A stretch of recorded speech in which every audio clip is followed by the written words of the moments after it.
సరేనా?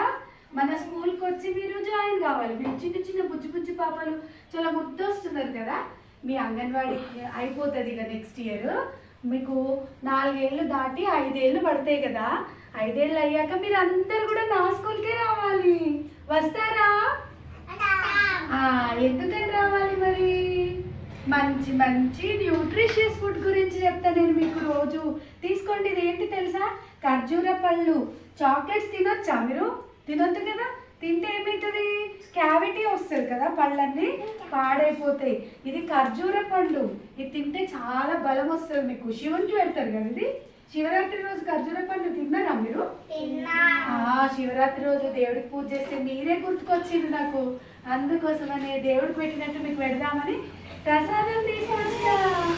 Thank you చెప్పరా మరి నాకు? థ్యాంక్ యూ చెప్పండి. అటు ఇవ్వనా పిల్లలకి.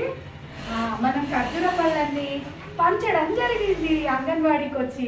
ఎందుకోసం? మీకు ఒక బిగ్ ఇన్విటేషన్ ఇవ్వడానికి వచ్చిన. ఇన్విటేషన్ ఇవ్వడానికి కుర్గా ఖర్జూరాలు తీసుకొని పోతారు కదా, అట్లా నేను మీకోసం దేవుడి దగ్గరకు వచ్చినట్టుగా పళ్ళు తీసుకొని వచ్చిన, చాక్లెట్లకు బదులుగా.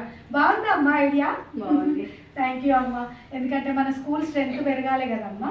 స్ట్రెంత్ పెరిగితేనే టీచర్లు అందరం ఉంటాము, అన్ని ఫెసిలిటీస్ ఉంటాయి. మంచి ఒక్కొక్కరు సార్లలో ఒక్కొక్క స్కిల్ ఉంటుంది కదమ్మా.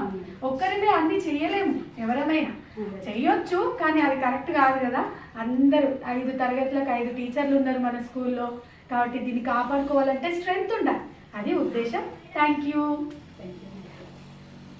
అందరికి మీరు తీసుకోండి.